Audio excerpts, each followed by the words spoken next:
ಇವತ್ತು ನಾವು ಈ ಹೋಳಿ ಹಬ್ಬವನ್ನ ಮುಗಿಸ್ಕೊಂಡು ಕರ್ನಾಟಕದ 7 ಅದ್ಭುತಗಳಲ್ಲಿ ಒಂದಾದಂತಹ ಹಿರೇಬೆಣಕಲ್ ಕಡೆಗೆ ಇವತ್ತು ನಾವು ಹೋಗ್ತಾ ಇದ್ದೀವಿ.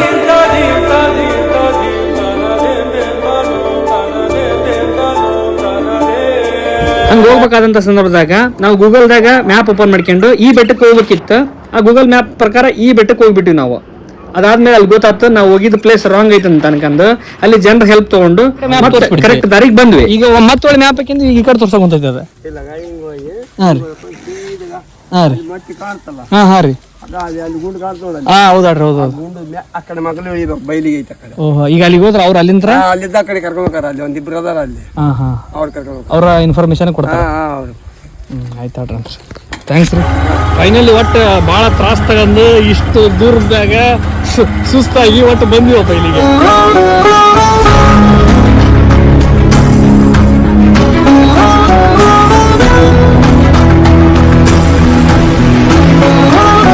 ಭಾಳ ತ್ರಾಸ ಪಟ್ಕಂದ ಇವ್ರ ಡೈರೆಕ್ಟ್ ಗೂಗಲ್ ಮ್ಯಾಪಿಂದ ನಮ್ಗೆ ಕರೆಕ್ಟಾಗಿ ಸಿಗ್ಲಿಲ್ಲ. ಆದ್ರೂ ಸಹಿತ ಬೇರೆದರ ಹೆಲ್ಪ್ ತಗೊಂಡ ನಾನು ಮತ್ತು ನಮ್ಮ ಅಣ್ಣ ಇಬ್ರು ಸೇರಿ ಬಂದ್ವಿ. ಇಲ್ಲಿಂದ ಇದು ಸ್ಟಾರ್ಟ್ ಜರ್ನಿ ಭಾಳ ಕಷ್ಟ ಅನ್ಸಕಂತೈತಿ. ಆದ್ರೂ ವಿಶೇಷವಾಗಿ ಒಂದೇನೋ ಹೊಸ ಒಂದು ಅನುಭವವನ್ನ ನೀಡಕ್ ಕುಂತೈತಿ. ಪ್ರಾಣಿಗಳಿಗೆ ಆರಾಮಾಗಲು ಸಿದ್ಧರಾಗಿಬಿಟ್ಟಿದೆ.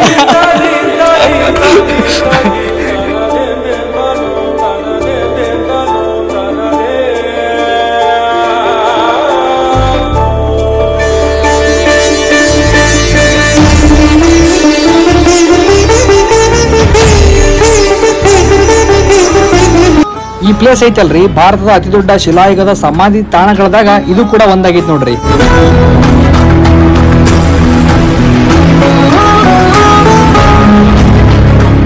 ಈ ಜಾಗ ಏನೈತಲ್ರಿ, ಸುಮಾರು 2500 ವರ್ಷದಿಂದ ಹಿಡಿದು 3000 ವರ್ಷದಷ್ಟು ಹಳೆಯದಂತಂದ ಅಂದಾಜು ಪಟ್ಟಾರ ನೋಡ್ರಿ.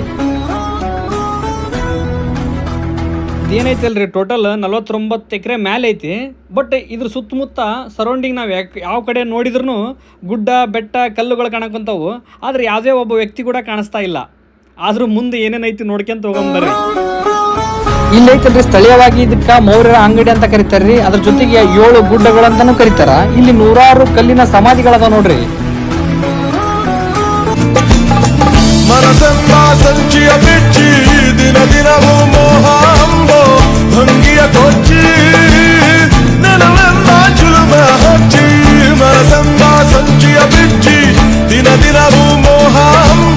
ಈ ರೀತಿಯ ಹಳದಿ ಬಣ್ಣದ ಗುರುತುಗಳು ನಮಗೆ ಹೋಗಕ ಬಹಳ ಸಹಾಯಕವಾದವು.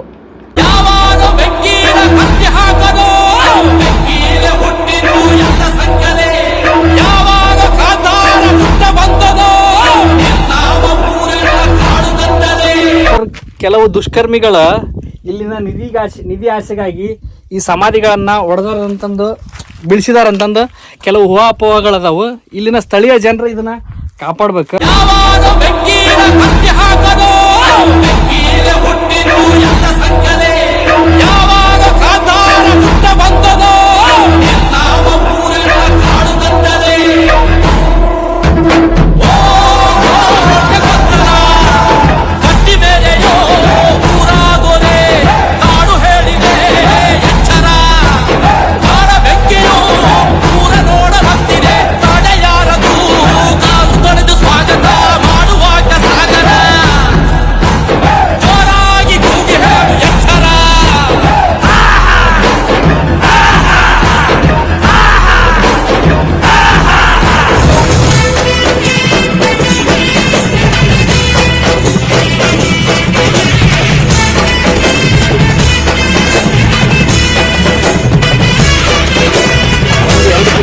ನಡ್ಕಂತ ಬಂದ ಫುಲ್ ಸುಸ್ತಾಗಿ ಫೈನಲಿ ಫುಲ್ ಎನರ್ಜಿ ಇಲ್ಲಾರ್ದಂಗೆ ಆಗ್ಬಿಡತ್ತೆ. ನಾವು ಡೈರೆಕ್ಟ್ ಬೈಕ ಸಮಾಧಿ ಮುಂದೆ ಬಂದು ನಿಂದಿರ್ತ ಅನ್ಕೊಂಡಿವಿ. ಬೈಕ್ ನಿಂತ ಆದ್ಮೇಲೆ 2 ಕಿಲೋಮೀಟರ್ ನಡ್ಕಂತ ಬಂದ ಮೇಲೆ ಈ ಜಾಗ ಸಿಕ್ತ ನಮಗ.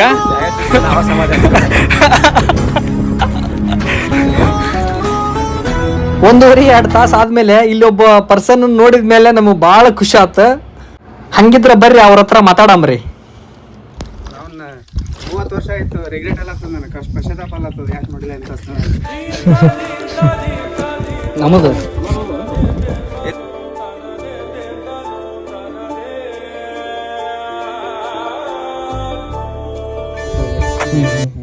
ಇವು ದೊಡ್ಡ ಆಕಾರದಾಗಿರ್ತಾವ. ಸುತ್ತೈತಿ ಇನ್ನೂ ದೊಡ್ಡ ಅದಾವ್ರಿ ಆ ಕಡೆ. ಹ್ಮ್ ಕೆಲವೊಂಥರ ಎಷ್ಟು ರಿಂಗ್ ಇರ್ತಾವಲ್ಲ, ಹಾಂ ಹಾಂ ರೀ. ರಿಂಗ್ ಟೈಪ್ ಭಾಳ ದೊಡ್ಡ ಅದಾವ. ಹ್ಞೂ ಇವಾಗ ಅಂದ್ರೆ ಮಳೆಗಾಲ ಚಳಿಗಾಲದಾಗ ಜಾಸ್ತಿ ಬದುಕ್ತಾವೆ. ನಿಮ್ದು MS ಯಾವ ಸಬ್ಜೆಕ್ಟ್ ರೀ? MSc ನಮ್ದು ಜುವಾಲಜಿ. ಸ್ವಲ್ಪ ಎಲ್ಲ ಜೀವಿಗಳ ಬಗ್ಗೆ ಗೊತ್ತೈತಿ. ಪ್ರಾಣಿಶಾಸ್ತ್ರದಿಂದ ಈಗ ಸ್ವಲ್ಪ ನಾವು ಹಿಸ್ಟ್ರಿಗೆ ಕನೆಕ್ಟ್ ಹಾಕೊಂತೀರ ಜಾಸ್ತಿ ಬಂದ್ಬಿಟ್ಟು. ಸ್ನೇಹಿತರೆ, ನಾವು ಇವತ್ತು ರ್ಯಾಂಡಮ್ ಆಗಿ ರಜೆ ಇದಕ್ಕೋಸ್ಕರ ಹಿರೇಬೆಣಕಲ್ ಒಂದು ಪ್ಲೇಸಿಗೆ ಬಂದ್ವಿ. ಇದು ಕರ್ನಾಟಕದ 7 ಅದ್ಭುತದಾಗ ಇದು ಕೂಡ ಒಂದೈತಿ. ಹಾಗಾಗಿ ಬಂದಂಥ ಸಂದರ್ಭದಾಗ ಅಲ್ಲಿ ಯಾರೂ ನಮಗೆ ಮಾಹಿತಿ ಕರೆಕ್ಟಾಗಿ ಹೇಳಿಲ್ಲ. ಒಂದಿಬ್ರು ಅಷ್ಟೇ ಅಲ್ಲಿ ಬ್ರಿಡ್ಜ್ ಕೆಳಗೆ ಕುಂತಿದ್ರು. ಅವ್ರು ಈ ಥರ ಹೋಗ್ರಿ ಅಂದಕ್ಕೆ ಬಂದ್ವಿ. ಇಲ್ಲಿ ನಾನು ಮತ್ತು ಆ ಅಣ್ಣ ಇಬ್ಬರು ಸೇರಿ ಒಂದು 2 ಕಿಲೋಮೀಟ್ರ್ ಬಂದ್ವಿ. ಬಂದಾದ ನಂತರ ಸುಸ್ತಾಗಿತ್ತು ನಮ್ಗೆ. ಆ್ಯಕ್ಚುಲಿ ಬೈಕ ಸಮಾಧಿ ಮುಂದೆ ಹೋಗೋದಂತ ನಾವು ನೋಡ್ಕೊಂಡು ಬಂದ್ವಿ. ಹಂಗೆ ಈ ಮ್ಯಾಪ್ನ್ಯಾಗ ಬಂದಿದ್ದು ಬೇರೆ ಬೆಟ್ಟಕ್ಕೆ ಕರ್ಕೊಂಡು ಹೋಗಿರ್ತದೆ. ಬಟ್ ಇವು ಸಮಾಧಿಗಳು ಲೊಕೇಟ್ ಆಗಿದ್ದ ಬೇರೆ ಬೆಟ್ಟಕ್ಕೆ. ಅದಾದ ನಂತರ ಜನರ ಹೆಲ್ಪ್ ತೊಗೊಂಡು ಬಂದ್ವಿ. ಬಂದಾದ ನಂತರ ಇಲ್ಲೆಲ್ಲ ಅಡ್ಡಾಡಿದ ಮೇಲೆ ಸುಸ್ತಾಗಿ ಸಾಕಾಗಿ ಹೋಗ್ಬೇಕಂತ ಸಂದರ್ಭದಾಗ ಇವರು ಕಲಬುರಗಿಯಿಂದ ಒಬ್ಬರು ಸರ್ ಭೇಟಿ ಆದ್ರೆ ಇವರು ಕೂಡ ಒಬ್ಬರ ಬಂದಾರಂತ. ಅವ್ರ ಇದ್ರ ಬಗ್ಗೆ ಒಂದು ಸ್ವಲ್ಪ ಮಾಹಿತಿ ಹೇಳ್ತಾರ. ನಮಗೂ ಅಷ್ಟು ಮಾಹಿತಿ ಗೊತ್ತಿಲ್ಲ, ಇವರಿಂದನೇ ಸ್ವಲ್ಪ ತಿಳ್ಕೊಂಬ್ರಿ. ಹಲೋ, ಹಾಯ್, ನಮಸ್ತೆ. ನನ್ನ ಹೆಸರು ರಾಜಶೇಖರ್ ಹಾವನೂರ್ ಅಂತ. ನಾನು ಗೌರ್ಮೆಂಟ್ ಡಿಗ್ರಿ ಕಾಲೇಜಲ್ಲಿ ಪ್ರಾಧ್ಯಾಪಕರಾಗಿ ಕೆಲಸ ಮಾಡ್ತಾ ಇದ್ದೀನಿ. ನಾನು ಈಗ ಬೇಸಿಗೆ ರಜೆ ಇದ್ದದ್ದು ಕೂಡ ಅದಾದಮೇಲೆ ಈಗ ಹೋಳಿ ಇದೆಯಲ್ಲ, ಹೋಳಿ ಸಂದರ್ಭದಲ್ಲಿ ಒಂದು ರಜೆ ಇದ್ದಿದ್ದು ನನಗೊಂದು ಖುಷಿ ತಂದೇನು ಮಾಡ್ದೋ, ಬೇರೆ ಯಾವುದೋ ಒಂದು ಕಡೆ ಪ್ರಶಾಂತವಾಗಿರ್ತಕ್ಕಂಥ ಜಾಗ ಹೋಗೋಣ ಅಂತೇಳಿ ಇಲ್ಲಿಗೆ ಬಂದೆ. ಇಲ್ಲಿಗೆ ಬಂದು ಏನು ಮಾಡಿದ್ದು ಅಂತಂದರೆ, ಇದ್ರ ಬಗ್ಗೆ ನಾನು ಮೊದಲು ಹಿಸ್ಟ್ರಿಯಲ್ಲಿ ಓದಿದ್ದೆ, ಹಿಸ್ಟ್ರಿ ಬುಕ್ಕಲ್ಲಿ. ಏನಂತಂದರೆ ಈ ಪ್ಲೇಸ್ ಅಥವಾ ಈ ಸ್ಥಳದ ಬಗ್ಗೆ ಇತಿಹಾಸ ಏನಂತಂದ್ರೆ, ಇದು ಎಷ್ಟು ಹಳೆದ ಅಂದ್ರೆ 300ಲಿಂದ 500,000 ವರ್ಷಗಳಂತ ಒಬ್ರು ಹೇಳ್ತಾರೆ. ಇನ್ನೊಬ್ರು 5,000ಲಿಂದ 10,000 ವರ್ಷ ಅಂತಾನೆ ಹೇಳ್ತಾರೆ. ಅಂದ್ರೆ ಅದು ಯಾವ್ದಷ್ಟು ಅದು ನಾವು ಕಾರ್ಬನ್ ಡೇಟಿಂಗ್ ಮಾಡಿ ಯಾವ್ದಾದ್ರು ಏನಂತಾರೆ ಜೀವ ಸಂಕುಲದ ಮೇಲೆ ನೋಡಿದ್ರೆ ಅದು ಗೊತ್ತಾಗುತ್ತೆ. ನಾವು ಕಾರ್ಬನ್ ಡೇಟಿಂಗ್ ಅಂತ ಕರಿತೀವಿ. ಅದ್ರ ಮೇಲೆ ನಾವು ಏಜ್ ಅಳಿತೀವಿ, ಎಷ್ಟು ವರ್ಷ ಇಲ್ಲಿ ಯಾವ್ದಾದ್ರು ಪಳವಳಿಕೆ ಅಥವಾ ಅಸ್ಥಿ ಪಂಜರ ಸಿಕ್ಕಿದ್ರು ಕೂಡ ಅದನ್ನು ಕೂಡ ಸರ್ಕಾರ ಕಾರ್ಬನ್ ಡೇಟಿಂಗ್ ಮಾಡಿ ಅದರದೊಂದು ಡೇಟಿಂಗ್ ಕೊಟ್ಟರೆ ಅದು ತುಂಬಾ ಚೆನ್ನಾಗಿ ನಮಗೆ ಮಾಹಿತಿ ಸಿಗ್ತದೆ ಅಂತ ಒಂದು ಹೇಳ್ಬೋದು. ಎರಡನೇದು ಏನಂತಂದ್ರೆ, ಈ ಸ್ಥಳವೇನು ನಾವು ನೋಡ್ತಾ ಇದೀವಲ್ಲ, ಇಲ್ಲೆಲ್ಲ ಮನೆ ಹತ್ರ ಏನದಾವಲ್ಲ, ಇವುಗಳನ್ನ ಇಂಗ್ಲಿಷ್ನಾಗ ಡೋಲ್ಮೈನ್ಸ್ ಅಂತ ಕರೀತಾರೆ. ಕನ್ನಡದಾಗ ದಿಬ್ಬ ಅಂತಾನು ಕರಿಬಹುದು. ಇದು ಕೆಲವೊಬ್ರು ಸ್ಮಶಾನ ಅಂತಾನು ಕರೀತಾರೆ, ಟೋಂಬ್ ಅಂತಾನು ಕರೀತಾರೆ. ಅವ್ರವ್ರ ಒಂದು ಇದಕ್ ಬಿಟ್ಟಿದ್ದು. ಸೊ ಇದು ಯಾಕೆ ಕಟ್ಟಿದ್ರು ಅಂತಂದ್ರೆ, ನನಗೊಂದು ತಿಳಿದ ಮಟ್ಟಿಗೆ ಇಲ್ಲಿ ನಾವು ನೋಡ್ಬೋದು, ನಾವು ಹಳೆಯ ಒಂದು ಯುಗ ಮತ್ತು ಪದ್ಧತಿ ಹೋದಾಗ ಅಲ್ಲೇನಾಗತ್ತಂದ್ರೆ, ಈಗ ನಮ್ಮ ಹಿರಿಯರು ಅಥವಾ ಪೂರ್ವಜರು ತೀರ್ಕೊಂಡಾಗ ಅಥವಾ ಸತ್ತು ಹೋದಾಗ ನಾವೇನ್ ಮಾಡ್ತೀವಿ, ಅವ್ರದ್ದೊಂದು ಏನಾದ್ರು ಸಮಾಧಿ ತರ ಮಾಡಿ ಅದು ನಾವು ಪ್ರತಿ ವರ್ಷ ಅವರಿಗೆ ಒಂದು ವಿಶೇಷವಾದ ಸೇವೆ ಸಲ್ಲಿಸ್ಲಿಕ್ಕೋ ಅಥವಾ ಪೂಜೆ ಮಾಡ್ಲಿಕ್ಕೋ ಬಂದು ಅದನ್ನ ನಾವು ಅವ್ರ ನೆನಪಿಗೋಸ್ಕರ ಒಂದು ಏನಾದ್ರು ಕಟ್ಟಿರ್ತೀವಿ. ಅದೇ ತರ ಇಲ್ಲೇನ್ ಮಾಡಿದ್ದಾರೆ ಅಂದ್ರೆ, ಈ ತರ ಕಟ್ಟಿರ್ತಾರೆ. ಇದ್ರದ್ದು ಹೆಂಗದ ಅಂದ್ರೆ ಶೇಪ್ ಒರಿಜಿನಲ್ ಆಗಿ ನೋಡೋದಾದ್ರೆ 4 ಕಡೆ ಒಂದೊಂದು ಇದು ಕಲ್ಲನ್ನ ಇಟ್ಟಿದ್ದಾರೆ. 4 ಗೋಡೆಗಳ ತರ ಹಿಂಗ್ ಕಲ್ಲನ್ನ ಇಟ್ಟಿದ್ದಾರೆ. ಅದ್ರ ಮೇಲೆ ಒಂದು ಚಾವಣಿ. ಆ ಚಾವಣಿ ಈಗ ನೀವು ಯಾವ್ದಾದ್ರು ಸಂಪೂರ್ಣವಾಗಿದ್ದದನ್ನ ನೋಡ್ಬೋದು. ನೋಡಿದ್ರೆ 4 ಒಂದು ಗೋಡೆ ಏನದಾವಲ್ಲ, ಗೋಡೆ ಅಂತ ಕರಿಬೋದು ಅಥವಾ ಕಲ್ಲ ಅಂತ ಕರಿಬೋದು. ಅದರಲ್ಲಿ ಒಂದು ಹೋಲ್ ಕಾಣ್ತದೆ ನಿಮ್ಗೆ. ಆ ಹೋಲ್ ಯಾವ್ದಕ್ಕಂತಂದ್ರೆ, ಆ ಹೋಲನ್ನ ಮತ್ತೆ ಅವರು ಕಲ್ಲಿಂದ ಮುಸ್ತಿದ್ರು ಮೊದ್ಲು, ಹಳೇದು. ಅಲ್ಲೊಂದಿದೆ, ನೀವು ಅಲ್ಲಿ ಒಂದು ಕಲ್ಲನ್ನ ಅವ್ರು ಮುಸ್ತಿದ್ರು. ಮತ್ತೆ ಅವ್ರು ಬಂದು ಪೂಜೆ ಮಾಡುವಾಗ ಅಥವಾ ನೆನಪಿಸ್ಕೊಳ್ಳುವಾಗ ಈ ಸ್ಥಳಕ್ಕೆ ಬಂದು ಅದನ್ನ ತೆಗೆದು ಮತ್ತೆ ನೋಡಿ ಏನಾದ್ರು ಅವ್ರದ್ದು ಸೇವೆ ಸಲ್ಲಿಸೋದಾದ್ರೆ ಅಥವಾ ನೆನ್ಪು ಮಾಡ್ಕೊಳ್ಳೋದಾದ್ರೆ ಮಾಡಿದಾದ್ಮೇಲೆ ಅದನ್ನ ಇಡ್ತಿದ್ರು. ಇಷ್ಟನ್ನು ಮಾತ್ರ ನಾನು ಹೇಳ್ಬೋದು. ಇದಕ್ ಬಿಟ್ಟು ಹಳೆ ಶಿಲಾಯುಗದಲ್ಲಿನೂ ಕೂಡ ಮಾನವ ಏನಂತಂದ್ರೆ ಅಷ್ಟೊಂದು ಅವನಿಗೆ ಬುದ್ಧಿಮತ್ತೆ ಬೆಳೆದಿರ್ಲಿಲ್ಲ. ಅವಾಗ ಯಾವುದೋ ಒಂದು ಅನ್ವೇಷಣೆನೂ ಕೂಡ ಆಗಿದ್ದಿಲ್ಲ. ಅದೇ ರೀತಿ ಏನಂತಂದ್ರೆ, ಅವಾಗ ನಾವೆಲ್ಲ ಕಾಡಿನಲ್ಲಿ ಓಡಾಡ್ಕೊಂತ ಗೆಡ್ಡೆ ಗೆಣಸು ಹಸಿ ಮಾಂಸವನ್ನ ತಿಂತಾ ಇರ್ತಕ್ಕಂಥ ಒಂದು ಪದ್ಧತಿನ ನಮ್ಮ ಹತ್ರ ಇತ್ತು. ನಾವು ಇದು ನಮ್ಮ ಪೂರ್ವಜರದಂತೆ ಹೇಳ್ಬೋದು. ಯಾಕಂದ್ರೆ 3,000 ವರ್ಷದ ಇತಿಹಾಸ, 5,000 ವರ್ಷದ ಇತಿಹಾಸ ಅಂದ್ರೆ ನಮ್ದು ಇತಿಹಾಸನೇ ಅಂತ ಹೇಳ್ಬೋದು. ಅದು ಸ್ಪೆಷಲಿ ನನ್ಗನ್ಸಿದೇನಂದ್ರೆ, ಇಲ್ಲಿ ಕೊಪ್ಪಳದ ಇರ್ತಕ್ಕಂಥ ಜನರು ಆಸ್ಪಾಸ್ ಅಥವಾ ಇಲ್ಲಿ ಇರ್ತಕ್ಕಂಥವ್ರು ತುಂಬಾ ಒಂದು ಅದೃಷ್ಟವಂತರ ಅಂತ ಹೇಳ್ಬೋದು. ಯಾಕಂದ್ರೆ ಇಂತ ಒಂದು ಜಾಗ ನಿಮ್ಮ ಹತ್ರ ಇದೆ ಅಂತಂದ್ರೆ ಒಂದು ಹೆಮ್ಮೆ. ಅದು ನಮ್ಮ ಜಿಲ್ಲೆದಾಗ ಐತಿ ಅನ್ನೋದು ನಮ್ಮ ಹೆಮ್ಮೆ ಸರ್. ನಮ್ಮ ಹೆಮ್ಮೆ ಅದು. ಅದಕ್ ಬಿಟ್ಟು ಇಲ್ಲಿ ನಾನು ಪ್ರಾಣಿಶಾಸ್ತ್ರ ವಿಭಾಗದಿಂದ ನಾನು ಬಂದಿದ್ದು. ಈ ಪ್ರಾಣಿಶಾಸ್ತ್ರ ವಿಭಾಗದಲ್ಲಿ ಇಲ್ಲೇ ನಾನು ಸಿಗ್ಬೇಕಂತಂದ್ರೆ ಸಿಗ್ತಕ್ಕಂಥದ್ದು ಏನಂದ್ರೆ, ಪ್ರಾಣಿ ಮತ್ತು ಪಕ್ಷಿ ಸಂಕುಲ ಇಲ್ಲ ಅಂತ ಹೇಳ್ತಾರೆ ಇಂತ ಒಂದು ಏರಿಯಾ ಒಳಗೆ, ಸ್ಥಳ ಒಳಗೆ. ಬಟ್ ನೀವು ನೋಡ್ಬೋದು, ಬಹಳಷ್ಟು ಕ್ಯಾಕ್ಟಸ್ ಅಂತ ಮುಳ್ಳು ಜಾತಿಯ ಒಂದು ಗಿಡಗಳದಾವ. ಅದಕ್ ಬಿಟ್ಟು ಜಿರೋಫೈಟಿಕ್ ಪ್ಲಾಂಟ್ ಅಂತ ಕರಿತೀವಿ ನಾವು. ಅಂದ್ರೆ ಸೂರ್ಯನ ಒಂದು ನೀರನ್ನು ಕಡಿಮೆ ಬಳಸ್ಕೊಂಡು ಬೆಳಿತಕ್ಕಂಥ ಗಿಡಗಳನ್ನು ಅದಾವ. ಅದಕ್ ಬಿಟ್ಟು ಓತಿ ಕಾಟ್ ಅದಾವ, ಅಳಿಲುಗಳದಾವ, ಮಂಗಗಳದಾವ. ಮತ್ತು ಅದಕ್ಕೆ ಬಿಟ್ಟು ನೀವು ಈಗ ಡ್ರಾಪಿಂಗ್ಸ್ ಅಂತ ಕರಿತೀವಿ, ಡ್ರಾಪಿಂಗ್ಸ್ ಅಥವಾ ಡ್ರೂಪಿಂಗ್ಸ್ ಅಂತ ಕರಿತೀವಿ ನಮ್ಮ ಇಂಗ್ಲೀಷ್ ಒಳಗೆ. ಅಂದ್ರೆ ಅದ್ರ ಮಲ, ಈಗ ಮೊಲಗದ್ ನೋಡ್ರಿ ಸಣ್ಣ ಸಣ್ಣ ಏನಿರ್ತಂದ್ರೆ ಇದು ಇರ್ತಾವ ಅದ್ರದ್ದು ಗೋಲಿ ಟೈಪ್, ಅದನ್ನ ನೋಡೇ ನೀವು ಹೇಳ್ಬೋದು ಇಲ್ಲಿ ಮೊಲಗಳು ಅದಾವ ಅಂತ ಹೇಳಿ. ಯಾಕಂದ್ರೆ ಮೊಲಗಳು ಮುಂಜಾನೆ ಮತ್ತು ಸಂಜೆಗೆ ಬಂದ್ ಏನ್ ಮಾಡ್ತಾವ, ಅದು ಮೊಲ ಬಿಟ್ಟಂತ ಒಂದು ಸ್ಥಳದಲ್ಲಿ ವಾಸನೆ ನೋಡಿ ಮತ್ತೆ ಮುಂದೆ ಹೋಗ್ತಾವ. ಅವು ಬೇರೆ ಜಾಗಕ್ಕೆ ಹಿಂಗ್ ಸಡನ್ ಆಗಿ ನಮ್ಮಂಗ್ ಹೋಗೋದಿಲ್ಲ ಅವು, ಯಾಕಂದ್ರೆ ಒಂದು ಭಯ ಅವಕ್ಕೆ ಬೇರೆ ಯಾವ್ದಾದ್ರು ಪ್ರಾಣಿ ಬಂದು ಅಟ್ಯಾಕ್ ಮಾಡುತ್ತೆ ಅಂತ. ಅದಕ್ಕೆ ಬಿಟ್ಟು ಇಲ್ಲಿ ನಾವು ನರಿನುಗಳನ್ನ ನೋಡ್ಬೋದು, ಅಥವಾ ಏನಂತಾರ ಹೈನಾ ಅಂತ ಇನ್ನೊಂದು ಕರಿತೀವಿ, ಹೈನಾಗಳನ್ನ ಅದಾವ. ನಾನ್ ನಿಮ್ಗೆ ಕೆಳಗಡೆ ಇದ್ರೆ ಹೋದಾಗ ತೋರಿಸ್ತೀನಿ ಮತ್ತೆ. ಅದು ನಾನು ಅದನ್ನ ಕಂಡ್ಕೊಂಡಿದ್ದೀನಿ. ಮತ್ತೆ ಇನ್ನು ಈ ಸ್ಥಳದ ಬಗ್ಗೆ ಸರ್ಕಾರ ಒಂದು ವಿಶೇಷವಾದ ಒಂದು ಗಮನ ತಗೊಂಡು ಈ ಸ್ಥಳವನ್ನು ಅಭಿವೃದ್ಧಿ ಮಾಡಬೇಕು ಅಂತ ಹೇಳಿ ನಂದೊಂದು ಕೋರಿಕೆ ಅದ. ಅದು ಪ್ರವಾಸೋದ್ಯಮ ಮೇಲಕ್ಕೆ ಎಷ್ಟರ ಮಟ್ಟಿಗೆ ಅದರದ್ದು ಆಸಕ್ತಿ ತಗೊಂಡದ ನನ್ಗೂ ಗೊತ್ತಿಲ್ಲ. ಸೊ ಒಂದ್ ಸರ್ಕಾರಕ್ಕೆ ಒಂದು ಮನವಿ ಏನಂತಂದ್ರೆ ಇಂತ ಒಂದು ಸ್ಥಳ ಅದ, ಇದನ್ನ ಬೆಳೆಸಬೇಕು, ಅಭಿವೃದ್ಧಿ ಮಾಡ್ಬೇಕಂತ, ಜಾಸ್ತಿ ಮಂದಿಗೆ ಇದು ರೀಚ್ ಆಗ್ಬೇಕು, ಎಲ್ಲರಿಗೂ ಇದು ಬರಕ್ ಒಂದು ಪ್ರೇರೇಪಣೆ ಸಿಗ್ಬೇಕು ಅಂತ ನಂದೊಂದು ಆಶಯ ಅದ. ಹೌದೌದು ಸರ್. ನಾನು ಇಷ್ಟಪಡ್ತೀನಿ. ಅಲ್ಲಿ ಕೇಳಿದ ಪ್ರಕಾರ ಒಂದ್ ಸ್ವಲ್ಪ ಮಂದಿ ಇಲ್ಲಿ ನಿಧಿ ಐತೆ ಅಂತಂದು ಸ್ವಲ್ಪ ಇವೆಲ್ಲ ಕೆಡಿಸಿ ಸರ್, ಅಲ್ಲಿ ತೆಗ್ ತೋಡಿದಂತದ್ದು ಒಂದೆರಡು ನೋಡಿದ್ವಿ ಅಲ್ಲಿ, ಆ ತರ ಊಹಾಪೋ ಅದಾವ. ಬಟ್ ಇಲ್ಲಿ ಜನರ ಇದಕ್ಕೆ ಆ ತರ ಇದು ಮಾಡ್ಬಾರ್ದು, ಇದನ್ನ ಸಂರಕ್ಷಣೆ ಮಾಡೋದು ಅವ್ರ ಕರ್ತವ್ಯ ಆಗ್ಬೇಕು. ಇನ್ನೊಂದು ನನ್ನ ಒಂದು ನಂಬಿಕೆ ಪ್ರಕಾರ ನೀವು 3000 ವರ್ಷ 5000 ವರ್ಷದ ಇತಿಹಾಸ ಹಿಂದೆ ಹೋದ್ರೆ ನಿಮ್ಗೆ ಅಲ್ಲಿ ಆ ಬಂಗಾರ ಬೆಳ್ಳಿ ಕಬ್ಬಣ ಅನ್ನೋ ಕಲ್ಪನೆನೇ ಇರ್ಲಿಲ್ಲ. ಹೌದೌದು ಸರ್. ಅವಾಗ ಇದೊಂದು ಮೂಢನಂಬಿಕೆ ಅಂತ ನಾನು ಹೇಳಕ್ ಇಲ್ಲಿ ಇಚ್ಛೆ ಪಡ್ತೀನಿ. ಯಾಕಂದ್ರೆ ನೀವು ಶಿಲಾಯುಗಗಳ ಕಾಲದಾಗ ಬಂದಾಗ ಶಿಲೆಗಳು ಬಂದು, ಶಿಲೆಗಳಾದ್ಮೇಲೆ ನಾವು ಎಲ್ಲಾ ಆಯುಧಗಳನ್ನ ಕಂಡು ಹಿಡಿದಿವಿ. ಅಲ್ಲಿವರೆಗೂ ನಮ್ಗೆ ಏನು ಸಿಗಲ್ಲ, ಕಲ್ಲನ್ನೇ ನಾವು ಚೂಪಾಗಿ ಮಾಡಿ ಅದರಿಂದ ನಾವು ಬೇಟೆ ಆಡ್ತಿದ್ವಿ. ಅದನ್ನ ನಾನು ಹೇಳಕ್ ಇಲ್ಲಿ ಇಷ್ಟಪಡ್ತೀನಿ ಅಷ್ಟೇ. ಇಲ್ಲೇನ ಅಂತ ನಿಧಿಗಳು ಬಂಗಾರ ಬೆಳ್ಳಿ ನಿಮ್ಗೆ ಎಲ್ಲಿ ಹುಡ್ಕಾಡಿದ್ರು ಸಿಗಲ್ಲ. ಬಟ್ ಆತರ ಅವ್ರು ಅನ್ಕಂದ ಇದನ್ನ ಹಾಳ ಮಾಡೋದು ತಪ್ಪು. ಇದನ್ನ ಬರ್ರಿ ಆನಂದವಾಗಿ ಏನದ ಒಂದು ಸ್ಥಳವನ್ನು ನೋಡಿ ನಿಮ್ಮ ಆನಂದ ತೃಪ್ತಿ ಪಡ್ರಿ. ಸಾಧ್ಯ ಆದ್ರೆ ಏನೋ ಒಂದು ಸಂರಕ್ಷಣೆ ಬಗ್ಗೆ ಸರ್ಕಾರಕ್ಕೆ ಒಂದು ಮಾಹಿತಿ ನೀಡ್ರಿ. ನಿಮ್ಗೆ ಏನಾದ್ರು ಒಂದು ಗೊತ್ತಿದ್ರೆ ಆ ಸರ್ಕಾರಕ್ಕೂ ಕೂಡ ಒಂದ್ ರೀತಿ ಮನವಿ ಸಲ್ಲಿಸ್ರಿ, ಲೆಟರ್ ಬರೀರಿ. ಗವರ್ಮೆಂಟ್ ನಾಗ ಯಾರು ಪ್ರವಾಸೋದ್ಯಮ ಇಲಾಖೆ ಸಚಿವರಲ್ಲ, CM ಅವರಿಗೂ ಒಂದು ಪತ್ರ ಬರೀರಿ ಅಂತ ನಾನು ಹೇಳಕ್ ಇಷ್ಟಪಟ್ಟು. ನಾನು ಬರಿತೀನಿ, ನೀವು ಬರೀರಿ.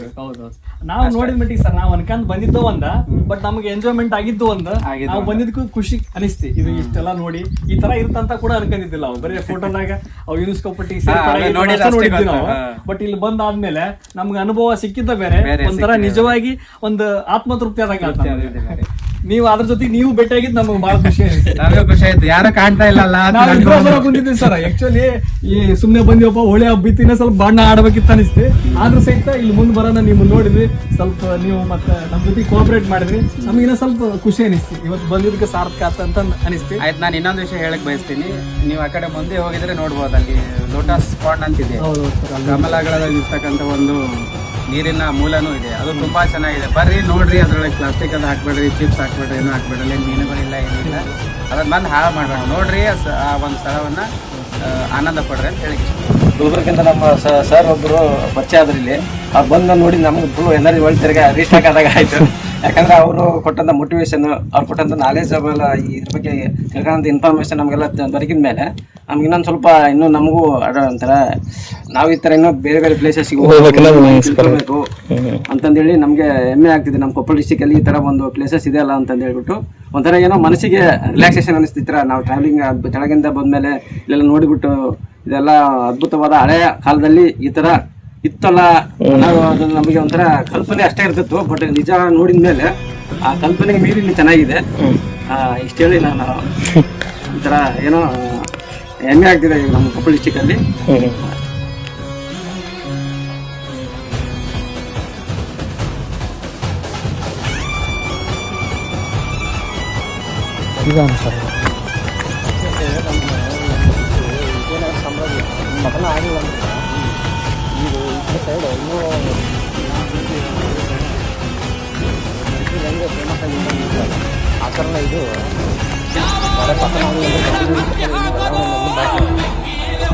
ಮಾನವನ ಆಸೆಗಳನ್ನು ತಡೆಗಟ್ಟಕ್ಕಾಗಲ್ಲ. ಅಲ್ಲೊಂದು ಕಲ್ಲು ಐತಲ್ಲ, ಅದಕ್ಕೈತಲ್ರಿ ಕಲ್ಲಿನ ಡೋಲು ಅಂತ ಕರೀತಾರ. ಆ ಬಂಡೆ ಮೇಲೆ ಕಲ್ಲಿನಿಂದ ಅಥವಾ ಮರದ ತುಂಡಿನಿಂದ ಹೊಡೆದ್ರ ಡೋಲಿನಂತೆ ಶಬ್ದ ಬರ್ತಂತ ಸರ್. ಅದ್ರ ಜೊತೆಗೆ ಅದು 1 ಕಿಲೋಮೀಟರ್ ವರೆಗೆ ಆ ಶಬ್ದ ಕೇಳ್ತಂತ. ಕೊನೆಯದಾಗಿ ಐತಲ್ರಿ ಈ ವಿಡಿಯೋದ ಆಶಯ ಏನಪ್ಪಾ ಅಂತಂದ್ರ, ಈ ತಾಣ ನಮ್ಮ ಪೂರ್ವಜರ ಇತಿಹಾಸದ ಒಂದು ಕನ್ನಡಿ ಆಗೈತ್ರಿ. ಇಲ್ಲಿನ ಕಲ್ಲಿನ ರಚನೆಗಳಿಗೆ ಹಾನಿ ಮಾಡದಂತೆ ಎಲ್ಲಾ ಪ್ರವಾಸಿಗರು ಬಂದು ಜವಾಬ್ದಾರಿಯಿಂದ ನಡೆದುಕೊಳ್ಬೇಕಂತಂದು ಈ ವಿಡಿಯೋದ ಮೂಲಕ ನಾನು ಕೇಳ್ಕೊಂತೀನಿ. ಕೊನೆಯದಾಗಿ ಧನ್ಯವಾದಗಳು. Thank you. ಈ ರೀತಿ ಸಂದರ್ಶನದ ಮೂಲಕ ಮಾಡಿದ ಮೊದಲನೇ ವಿಡಿಯೋ ನಮ್ಮದಾಗೈತ್ರಿ. ಏನಾರ ಲೋಪದೋಷಗಳಿದ್ರ ಕಮೆಂಟ್ ಮೂಲಕ ತಿಳಿಸ್ರಿ. ಥ್ಯಾಂಕ್ಸ್.